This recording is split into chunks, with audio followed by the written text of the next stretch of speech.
15 bucks, but you can get it directly from the developer's website at the same price, and they'll even include a free Steam key, which I wish we knew when we purchased this game last week, but we'll include a link for you guys to head directly to their website in order to snag it. The title is only for the PC right now, but it is being developed for Mac and Linux as well. That will come later, according to the devs. So real quickly, Rogue Legacy is a 2D dungeon crawler with procedurally generated levels. You're seeing me kind of select characters and upgrade my keep right now, and I'll get to explaining more of that in just a second. It features permanent death, sort of, but I'll get to that later too, an upgrade system, and your characters even have disabilities. Seriously, I believe that this character has dyslexia. So every time you die, you pick a descendant to start a new game with, and that descendant might be dyslexic, like this guy, gigantic, really fast, really small, colorblind, stereo blind, whatever, you get the point. They all have disabilities that make them more interesting to play, and it gives the game kind of a new twist every single time you start it up.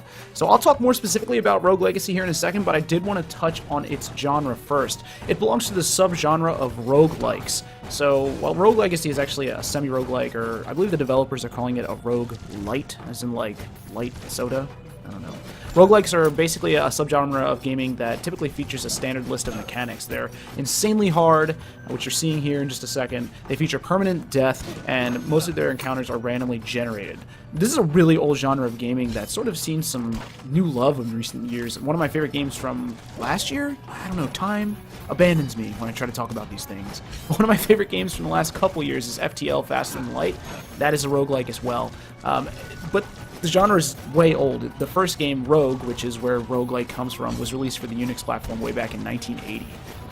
And that's pretty much what started this trend, and in recent years it's become more and more popular to do this. So what makes Rogue Legacy a roguelite instead of a roguelike? When you die, you grow stronger. So rather than a new game starting completely from scratch, you'll upgrade your mana and weaponry, you'll unlock new characters, and you'll basically have a bigger stronging point because your guy grows as you die and upgrade new features. So it's not like you're going to spend all this money on upgrades and then all of a sudden you won't have access to them anymore because you're dead.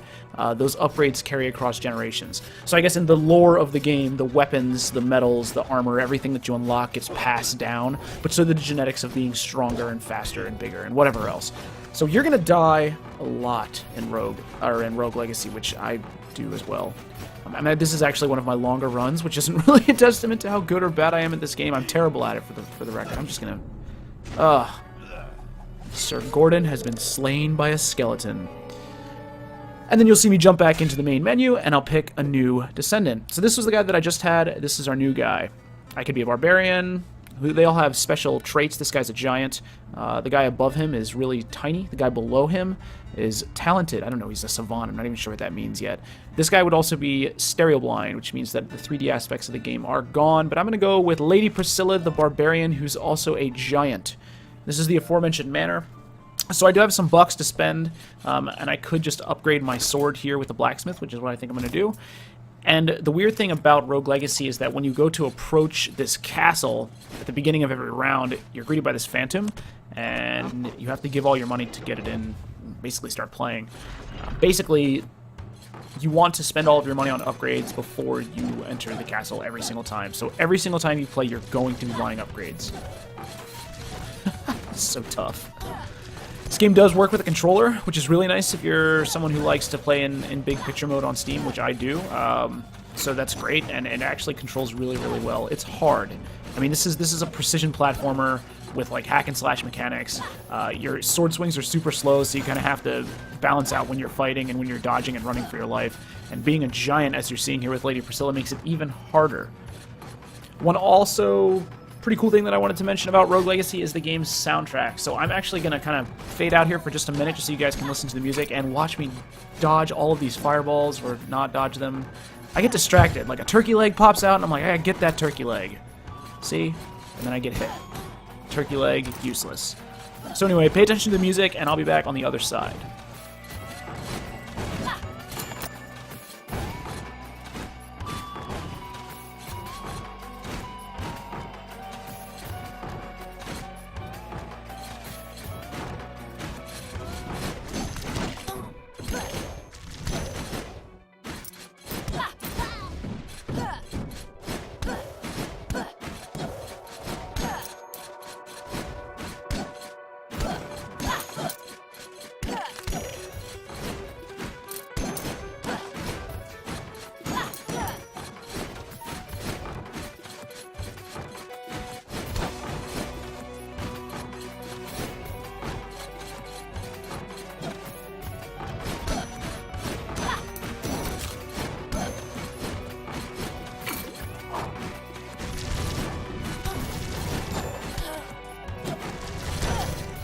Okay, so like I said at the very beginning of this game, one of the big staples of the roguelike genre is its intense, brutal difficulty.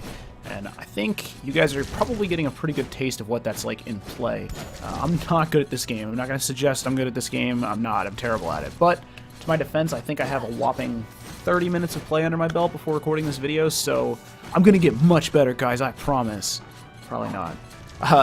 It's meant to be tough. You see me here, I'm going to take a lot of sacrifice. That chest is clearly going to have so much gold into it, so I'm just going to jump down here, take the hit, look at all that fat loot, getting hit harder, and I split.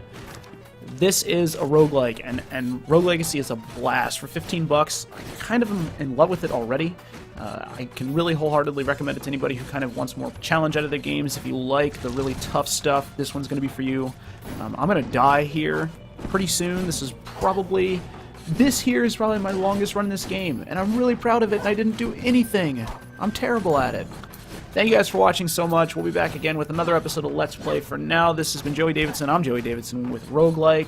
It's out now for 15 bucks. Check the link below for the developer's website to snag the game for yourself. And until next week, Lady Priscilla is out. Stupid Grey Knight.